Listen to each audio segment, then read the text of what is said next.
नमस्कार दोस्तों, लगभग सभी लोग यह तो जानते ही हैं कि ब्रह्मचर्य के पालन करने से जीवन में कई प्रकार के लाभ होते हैं। इन लाभों को प्राप्त करने के लिए कुछ लोग ब्रह्मचर्य का पालन करना शुरू कर देते हैं, लेकिन कई लोगों इसका पालन करने में असमर्थ हो जाते हैं। आज की इस वीडियो में आपको एक अच्छा ब्रह्मचारी बना दूंगा, कृपया ध्यान से सुनना। दोस्तों, अगर आप सिर्फ 90 दिनों तक ब्रह्मचर्य का पालन कर लेते हो तो उसी में आपको बहुत फर्क दिखाई देगा, और अगर आप 1 साल तक इसका पालन करते हैं तो आप इसे पूरी तरह छोड़ दोगे। दोस्तों, आपको इसका असर तो सिर्फ 5 दिनों में ही दिखाई देगा। मैं आजकल के माता पिता को कहना चाहता हूँ, गुरुकुल के आचार्य, विद्यालयों के प्राचार्य को मैं कहना चाहता हूँ, यहाँ बैठे हुए मैं युवक और युवतियों को कहना चाहता हूँ, यदि आप सुंदर, स्वस्थ, बलवान बनना चाहते हैं, निरोग बनना चाहते हो, बिस्मिल, भगत सिंह, आजाद के समान बनना चाहते हो, अपने भारत की रक्षा करना चाहते हो, आज से एक नियम बना लो। प्रत्येक कन्या को आप बहन कहेंगे, प्रत्येक कन्या दूसरे लड़के को अपना भाई कहेगी। भाई और बहन कहने से रोग चले जाते हैं और पवित्रता आ जाती है। करके देखिए, इसी का प्रयोग कार्यालयों में कीजिए। जो विवाहित हैं उनको भी मैं कहना चाहता हूँ, इसलिए ब्रह्मचर्य की रक्षा के लिए ध्यान रखना। इसका साधन है सात्विक भोजन, प्रतिदिन व्यायाम, आपके शरीर की शक्ति खप जाए। ब्रह्मचर्य, सर्वांगासन, गाय का दूध, सब्जी, दिन भर पानी पीते रहना, प्राणायाम और पानी पीते रहना ताकि कब्ज ना हो। कब्ज नहीं होगी तो ब्रह्मचर्य की रक्षा होगी। रात्रि जल्दी सो जाना। जो रात भर जागते हैं, रात को वायु बढ़ती है, वायु मन को चंचल करती है। वह व्यक्ति कोई भी कुकर्म कर सकता है, वह अपने आपे से बाहर होता है। ध्यान रखना इस बात को। रात्रि मंत्रों का पाठ करके सोए। भगवान बुद्ध कहते हैं कि जो लोग ब्रह्मचर्य का पालन नहीं करते और जवानी में धन नहीं जुटाते, वे उसी तरह नष्ट हो जाते हैं जिस तरह मछलियों से रहित तालाब में बूढ़े क्रौंच पक्षी। जो लोग ब्रह्मचर्य का पालन नहीं करते और जवानी में धन नहीं जुटाते, वे धरती पर उसी तरह गिर पड़ते हैं जैसे टूटे हुए मकान। पुरानी बातें कह कहकर वे पछताते रहते हैं। चूंकि ब्रह्मचर्य के बिना कर्म योग का अभ्यास संभव नहीं है, इसलिए मैंने यहाँ उन तरीकों का संक्षिप्त विवरण दिया है जिनके द्वारा व्यक्ति शारीरिक और मानसिक ब्रह्मचर्य में स्थापित हो सकता है। धन्वंतरी के एक शिष्य ने आयुर्वेद का पूरा कोर्स पूरा करने के बाद अपने शिक्षक से संपर्क किया और उनसे पूछा, हे भगवान, कृपया मुझे अब स्वास्थ्य का रहस्य बताएं। धन्वंतरी ने उत्तर दिया, यह वीर्य वास्तव में आत्मा है। स्वास्थ्य का रहस्य इस महत्वपूर्ण शक्ति के संरक्षण में निहित है। जो इस ऊर्जा को बर्बाद करता है, उसका शारीरिक, मानसिक, नैतिक और आध्यात्मिक विकास नहीं हो सकता है।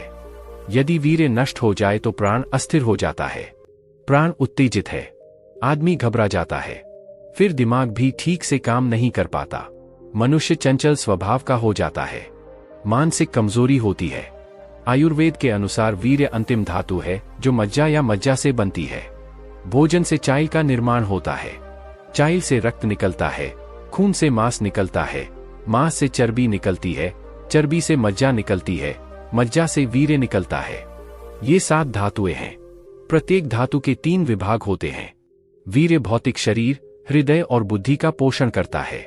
वह व्यक्ति जो केवल अपने भौतिक शरीर का उपयोग करता है लेकिन बुद्धि और हृदय को अविकसित रखता है, वह पूर्ण ब्रह्मचर्य प्राप्त करने की उम्मीद नहीं कर सकता। वह केवल शरीर का ब्रह्मचर्य रख सकता है, मन और हृदय का नहीं। जो वीर्य दिल और दिमाग का है वो तो बाहर निकलेगा ही। यदि कोई साधक नियमित प्रार्थना, जप और ध्यान ही करता है, यदि उसका हृदय विकसित नहीं हुआ है और यदि वह शारीरिक व्यायाम नहीं करता है, तो उसका मानसिक ब्रह्मचर्य ही होगा। वीर्य का वह भाग जो हृदय और शरीर को पोषण देने के लिए जाता है, बाहर निकल जाएगा। लेकिन एक उन्नत योगी जो उच्चतर, गहन ध्यान करता है, उसके पास पूर्ण ब्रह्मचर्य होगा, भले ही वह शारीरिक व्यायाम न करे। अज्ञानी मनुष्य अपने संस्कारों और कर्मों के हाथ में एक उपकरण है। वह धीरे धीरे अपनी वास्तविक प्रकृति को समझकर, आध्यात्मिक साधना करके और इच्छाओं और अहंकार को दूर करके शक्ति प्राप्त करता है। यह संसार सेक्स और अहंकार के अलावा और कुछ नहीं है। अहंकार ही प्रधान है, यह आधार है। सेक्स अहंकार पर लटका हुआ है। यदि विचार या मैं कौन हूं की जिज्ञासा से अहंकार नष्ट हो जाता है, तो सेक्स विचार अपने आप ही अपने चरम पर पहुंच जाता है। मनुष्य जो अपने भाग्य का स्वामी है, ने अपनी दिव्य महिमा खो दी है और अज्ञानता के कारण सेक्स और अहंकार के हाथों में एक गुलाम, एक उपकरण बन गया है।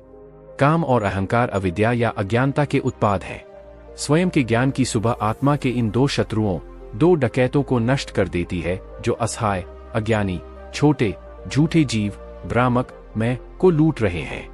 यदि यौन ऊर्जा को शुद्ध विचारों द्वारा ओजस या आध्यात्मिक ऊर्जा में परिवर्तित किया जाता है, तो इसे पश्चिमी मनोविज्ञान में सेक्स उच्च बनाने की क्रिया कहा जाता है। जिस प्रकार धातुओं और रसायनों को गर्म करके शुद्ध किया जाता है, उसी प्रकार यौन ऊर्जा को भी शुद्ध किया जाता है और आध्यात्मिक साधना द्वारा स्वयं या आत्मा के उत्कृष्ट, आत्माउन्नत विचारों का मनोरंजन करके दिव्य ऊर्जा में बदल दिया जाता है। योग में उसे ऊर्ध्वरेता कहा जाता है, जिसकी वीर्य ऊर्जा ओजस शक्ति के रूप में मस्तिष्क में ऊपर की ओर प्रवाहित होती है। यौन उत्तेजना से वीर्य के नीचे की ओर जाने की कोई संभावना नहीं होती है। यह प्रक्रिया बेहद कठिन है। इसके लिए निरंतर और लंबी साधना और पूर्ण अनुशासन की आवश्यकता होती है। वह योगी जिसने पूर्ण उदात्तीकरण प्राप्त कर लिया है, वासना पर पूर्ण नियंत्रण रखता है। उसके पतन का कोई डर नहीं है। वह पूरी तरह सुरक्षित है।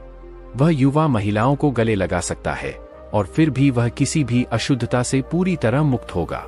यह स्टेज बहुत ऊंची स्टेज है। केवल एक बहुत ही छोटे से अल्पसंख्यक वर्ग ने ही इस उत्कृष्ट स्थिति को प्राप्त किया है। श्री शंकर, श्री दत्तात्रेय और आनंदी के ज्ञान देव इस स्तर तक पहुंचे थे। वह योगी जिसने निरंतर और लंबी साधना, निरंतर ध्यान, प्राणायाम और आत्मविचार, साम, दाम, यम और नियम के अभ्यास के माध्यम से खुद को अनुशासित किया है, वह भी सुरक्षित है। हालांकि उसने पूर्ण यौन उत्तेजना की स्थिति प्राप्त नहीं की है। उसे स्त्रियों के प्रति कोई आकर्षण नहीं होगा। उसने दिमाग को पतला कर लिया है। मन भूखा मर रहा है। यह अपना फन नहीं उठा सकता। यह फुफकार नहीं सकता। वह योगी या ज्ञानी जिसने उच्चतम निर्विकल्प समाधि प्राप्त कर ली है, जिसमें संस्कारों के बीज पूरी तरह से तले हुए हैं, वह एक पूर्ण ऊर्ध्वरेता या पूर्ण यौन उत्थान वाला होने का दावा कर सकता है। काम उत्तेजना की प्रक्रिया अत्यंत कठिन होते हुए भी अध्यात्म के मार्ग में साधक के लिए अत्यंत आवश्यक है। कर्म योग, उपासना, राजयोग या वेदांत के मार्ग में साधक के लिए यह सबसे महत्वपूर्ण योग्यता है। आपको इसे किसी भी कीमत पर हासिल करना होगा। आप भविष्य में किसी जन्म में इसका प्रयास अवश्य करेंगे। लेकिन अब क्यों नहीं? ब्रह्मचर्य एक साधक के लिए एक मौलिक पूर्व आवश्यकता है। यदि किसी के पास यह योग्यता है, तो अन्य सभी योग्यताएं उससे चिपकी रहेंगी। सारे दिव्य गुण अपने आप आ जाएंगे। ब्रह्मचर्य के अभ्यास में किसी भी खतरे या किसी भी बीमारी या किसी भी अवांछनीय परिणाम जैसे कि विभिन्न प्रकार के कॉम्प्लेक्स शामिल नहीं होते हैं, जिन्हें पश्चिमी मनोवैज्ञानिकों द्वारा गलत तरीके से जिम्मेदार ठहराया जाता है। उनकी गलत, बेबुनियाद कल्पना है कि अतृप्त काम ऊर्जा छद्मवेश में कॉम्प्लेक्स के विभिन्न रूप धारण कर लेती है, जैसे स्पर्श भय आदि। कॉम्प्लेक्स कुछ अन्य कारणों से होता है। यह अत्यधिक ईर्ष्या, घृणा, क्रोध, चिंता और विभिन्न कारणों से उत्पन्न अवसाद के कारण होने वाली एक रुग्ण स्थिति है। इसके विपरीत थोड़ा सा आत्मसंयम या संयम का थोड़ा सा अभ्यास भी एक आदर्श पिक मी अप है। यह आंतरिक शक्ति और मन की शांति देता है। यह मन और तंत्रिकाओं को स्फूर्ति देता है। यह शारीरिक और मानसिक ऊर्जा को संरक्षित करने में मदद करता है। यह स्मृति, इच्छा शक्ति और मस्तिष्क शक्ति को बढ़ाता है। यह जबरदस्त शक्ति और जीवन शक्ति प्रदान करता है। यह प्रणाली या संविधान का नवीनीकरण करता है, कोशिकाओं और ऊतकों का पुनर्निर्माण करता है, पाचन में मदद करता है और जीवन की दैनिक लड़ाई में कठिनाइयों का सामना करने की शक्ति देता है। एक पूर्ण ब्रह्मचारी दुनिया को हिला सकता है, प्रभु यीशु की तरह समुद्र की लहरों को रोक सकता है, पहाड़ों को उड़ा सकता है, ज्ञान देव की तरह प्रकृति और 5 तत्वों को आदेश दे सकता है। तीनों लोकों में ऐसी कोई वस्तु नहीं जो उसे प्राप्त न हो सके। सभी सिद्धियां और रिद्धियां उनके चरणों में लौटती हैं। मनुष्य के लिए संसार में रहते हुए ब्रह्मचर्य का पालन करना काफी संभव है, भले ही इसमें विभिन्न प्रकार के प्रलोभन और विकर्षण हो। पुराने समय में कई लोगों ने इसे हासिल किया है। वर्तमान समय में भी बहुत सारे हैं। एक अच्छी तरह से अनुशासित जीवन, धार्मिक साहित्य का अध्ययन, सत्संग, जप, ध्यान, शुद्ध और मध्यम आहार, प्राणायाम, दैनिक आत्मनिरीक्षण और पूछताछ, आत्मविश्लेषण और आत्मसुधार, यम, नियम का अभ्यास, शारीरिक और मानसिक तप और सदाचार। गीता के 17वें अध्याय की शिक्षाओं से इस साध्य की प्राप्ति में एक लंबा मार्ग प्रशस्त होगा। लोगों का जीवन अनियमित, अधर्मी, अमर्यादित, अधार्मिक, अनुशासनहीन है। जिस प्रकार हाथी अपने सिर पर रेत फेंकता है, उसी प्रकार वे स्वयं अपनी मूर्खता के कारण अपने सिर पर विपत्तियां और संकट लाते हैं। वर्णाश्रम धर्म अब लगभग विलुप्त हो चुके हैं। हर कोई वैश्य है, केवल भीख मांगकर, उधार लेकर या चोरी करके किसी भी तरह से धन संचय करने के लालच में। प्रायः सभी ब्राह्मण वैश्य ही हैं। आजकल कोई भी वास्तविक ब्राह्मण या क्षत्रिय नहीं है। सभी को किसी भी तरह पैसा चाहिए। वे अपने जीवन क्रम के धर्मों का अभ्यास करने का प्रयास नहीं करते हैं। यही मनुष्य के पतन का मूल कारण है। यदि गृहस्थ अपने जीवन स्तर के कर्तव्यों का कड़ाई से पालन करता है, यदि वह एक आदर्श गृहस्थ है, तो उसे संन्यास लेने की कोई आवश्यकता नहीं है। वर्तमान समय में सन्यासियों की संख्या में वृद्धि का कारण गृहस्थों द्वारा अपने कर्तव्यों का पालन न करना है। एक आदर्श गृहस्थ का जीवन उतना ही कठिन और कठोर होता है जितना एक आदर्श सन्यासी का। प्रवृत्ति मार्ग या कर्म योग का मार्ग निवृत्ति मार्ग या त्याग के मार्ग जितना ही कठिन और कठोर है। यदि आप इसे प्राप्त करना चाहते हैं तो सेक्स उच्चीकरण आपकी पहुंच में है। यदि आप इसे समझते हैं और यदि आप अपने आप को धैर्य, दृढ़ता, दृढ़ संकल्प और दृढ़ इच्छा शक्ति के साथ लागू करते हैं, यदि आप इंद्रियों के अनुशासन, सही आचरण, सही सोच, सही कार्य, नियमित ध्यान का अभ्यास करते हैं, तो मार्ग बिल्कुल स्पष्ट, सीधा और सुगम है। स्वसुझाव एवं मैं कौन हूं की जिज्ञासा। आत्मा निर्विकार है, इसे महसूस करो। क्या शाश्वत और शुद्ध आत्मा में वासना या अशुद्धता का कोई निशान हो सकता है? आप नित्य, शुद्ध, बुद्ध, मुक्त आत्मा हैं। हे प्यारे प्यारे परमानंद, इसे महसूस करो। इस जन्म सिद्ध अधिकार का दावा करो। इस वंशानुगत संपत्ति का दावा करें। आप उस उपनिषद के बूढ़े आदमी से भी लड़ सकते हैं। टाइपराइटिंग, पुस्तक के अध्याय को व्यवस्थित करने और अन्य विविध कार्यों के बीच इस जन्म सिद्ध अधिकार का दावा करें। यह गुफा के जीवन से बेहतर है। यह शिव का गतिशील, अभिन्न योग है। श्री शंकर और भगवान बुद्ध का भी यही योग था। ऊर्ध्वरेता योगी मन, प्राण और वीर्य एक ही हैं। मन और प्राण में दूध और पानी की तरह एक दूसरे के प्रति आत्मीयता है। मन, प्राण और वीर्य एक संबंध के अंतर्गत हैं। यदि मन को अच्छी तरह से नियंत्रित कर लिया जाए तो प्राण और वीर्य अपने आप नियंत्रित हो जाते हैं। जो श्वास को रोकता या रोकता है, वह मन के कार्य और वीर्य की गति को भी रोकता है। पुनः यदि वीर्य को नियंत्रित किया जाता है और यदि इसे प्राणायाम और सर्वांगासन और शीर्षासन जैसी विपरीत करनी मुद्राओं के अभ्यास के माध्यम से शुद्ध विचारों द्वारा मस्तिष्क में ऊपर की ओर प्रवाहित किया जाता है, तो मन और प्राण स्वचालित रूप से नियंत्रित हो जाते हैं। जिसने मन को वश में कर लिया उसने श्वास को भी वश में कर लिया। मन दो चीजों से गतिमान होता है या सक्रिय होता है, अर्थात प्राण और वासना का कंपन। यदि इन दोनों में से एक मर जाता है तो दूसरा भी अपने आप मर जाता है। जहां मन लीन होता है वहां प्राण का निरोध होता है, और जहां प्राण स्थिर होता है वहां मन भी लीन होता है। मन और प्राण मनुष्य और उसकी छाया की तरह घनिष्ठ साथी हैं। यदि मन और प्राण को नियंत्रित नहीं किया जाता है तो सभी इंद्रियां, संवेदना और क्रिया की इंद्रियां सक्रिय रूप से अपने अपने कार्यों में लगी रहती हैं। एक अखंड ब्रह्मचारी जिसने 12 वर्षों तक वीर्य की एक बूंद भी बाहर नहीं आने दी, वह बिना किसी प्रयास के समाधि में प्रवेश कर जाएगा। प्राण और मन उनके पूर्ण नियंत्रण में हैं। बाल ब्रह्मचर्य अखंड ब्रह्मचर्य का पर्यायवाची शब्द है। एक अखंड ब्रह्मचारी के पास मजबूत धारणा शक्ति, धारण करने वाली स्मृति और विचार शक्ति होती है। एक अखंड ब्रह्मचारी को चिंतन और ध्यान का अभ्यास करने की आवश्यकता नहीं है।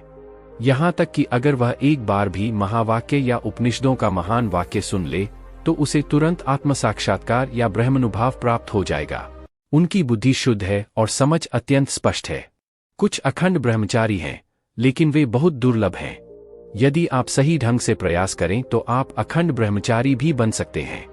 केवल उलझे हुए बाल, माथे और शरीर पर भस्म का लेप किसी को अखंड ब्रह्मचारी नहीं बना सकता।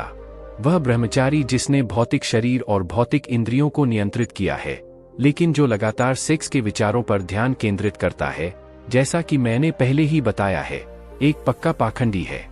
उस पर कभी भी भरोसा नहीं करना चाहिए। वह कभी भी खतरा बन सकता है। आपको प्रतिक्रिया से बहुत सावधान रहना होगा। यदि आप हमेशा सावधान और सतर्क नहीं रहते हैं तो कुछ महीनों या 1 या 2 साल तक संयम में रहने वाली इंद्रियां विद्रोही हो जाती हैं। अवसर आने पर वे विद्रोह करते हैं और आपको बाहर खींच लेते हैं। कुछ लोग जो 1 या 2 साल तक ब्रह्मचर्य का पालन करते हैं वे अधिक भावुक हो जाते हैं और अंत में काफी ऊर्जा बर्बाद करते हैं। कुछ असुधार्य अनैतिक विध्वंसक भी बन जाते हैं। योग विज्ञान के अनुसार वीर्य संपूर्ण शरीर में सूक्ष्म रूप में विद्यमान रहता है। यह यौन इच्छा और उत्तेजना के प्रभाव में यौन अंग में वापस ले लिया जाता है और स्थूल रूप में विस्तारित हो जाता है। ऊर्ध्वरेता होने का अर्थ केवल पहले से निर्मित स्थूल वीर्य के उत्सर्जन को रोकना नहीं है, बल्कि इसके स्थूल बीज के रूप में निर्माण को रोकना और इसे सामान्य प्रणाली में अवशोषित करना है। सच्चे ऊर्ध्वरेता पुरुष के शरीर में कमल की सुगंध होती है।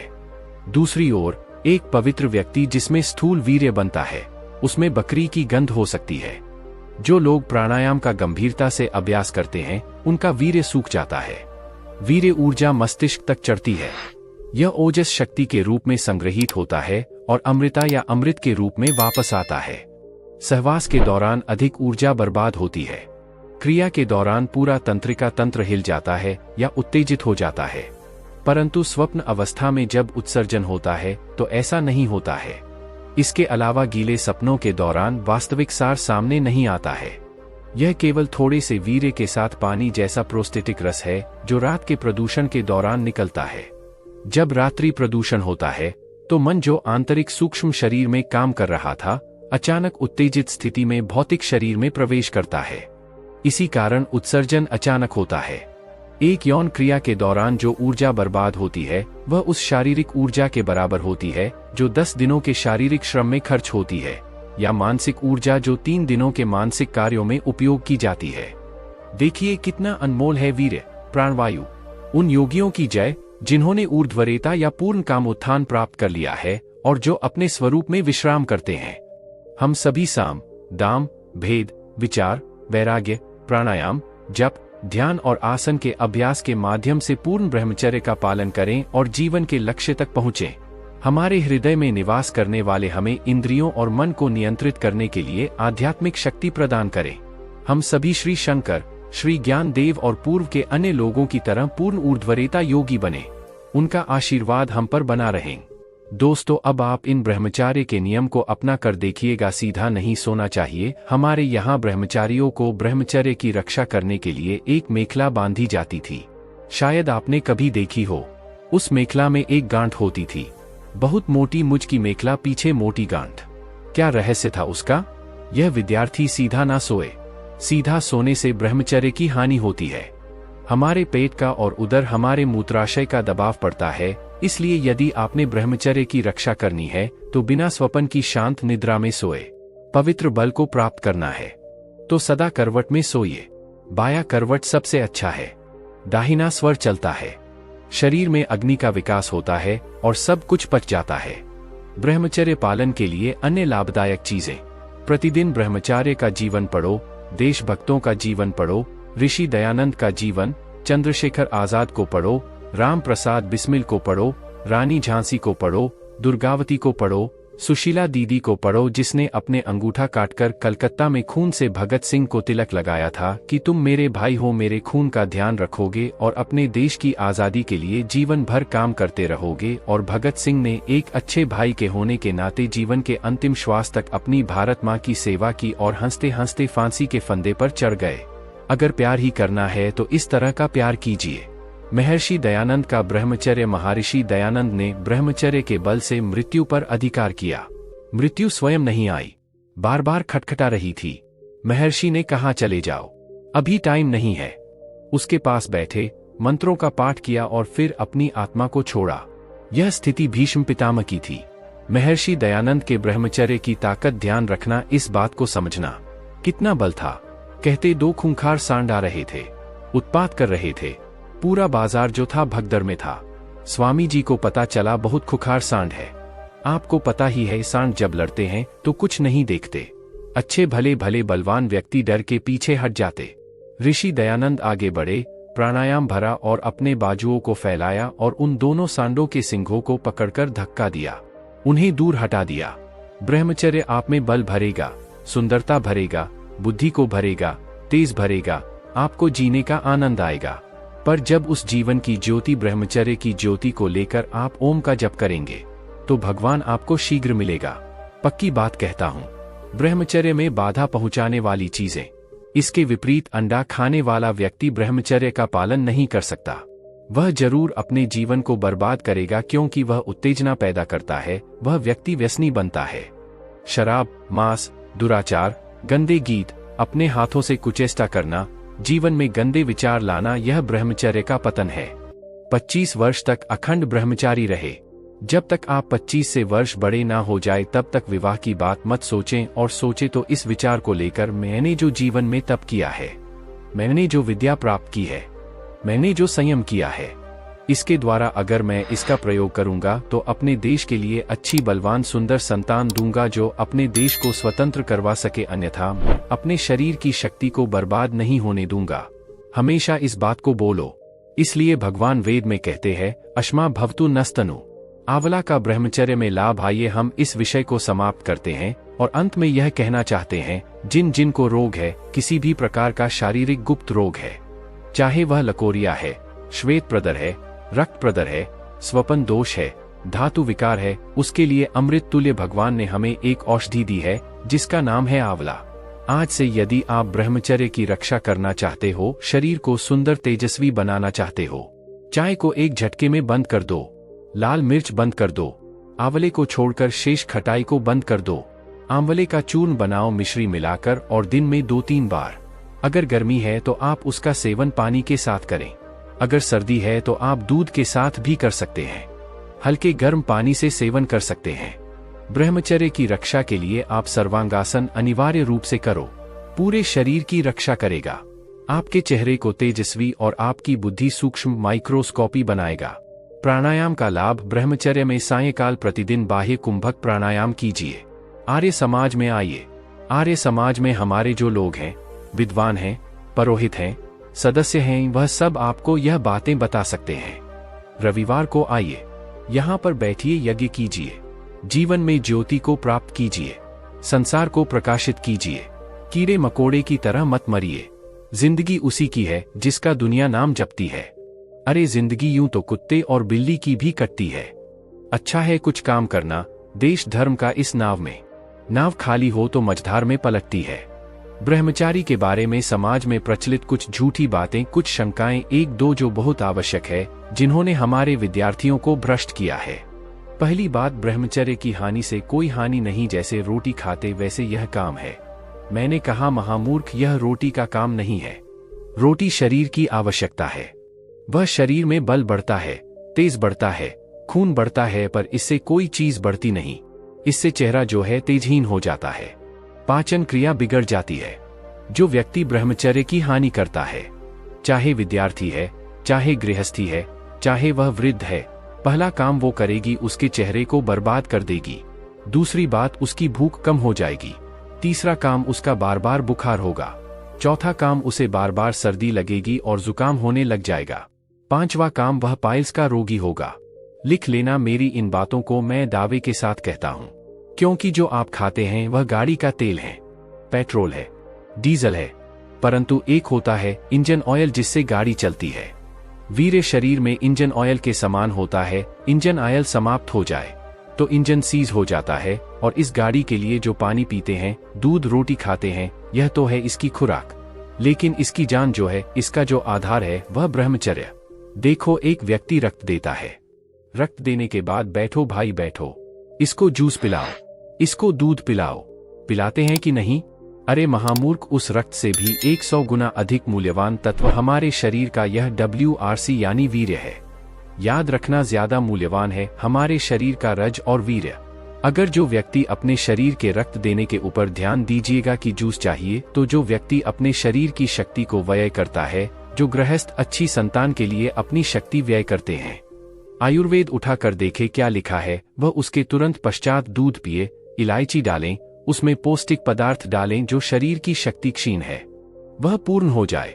दोस्तों, वीडियो कैसी लगी कमेंट में जरूर बताना। और दोस्तों, अगर आपको हमारी वीडियो अच्छी लगी हो तो वीडियो को लाइक करें और आपके दोस्तों के पास शेयर करें और साथ ही चैनल को सब्सक्राइब करें।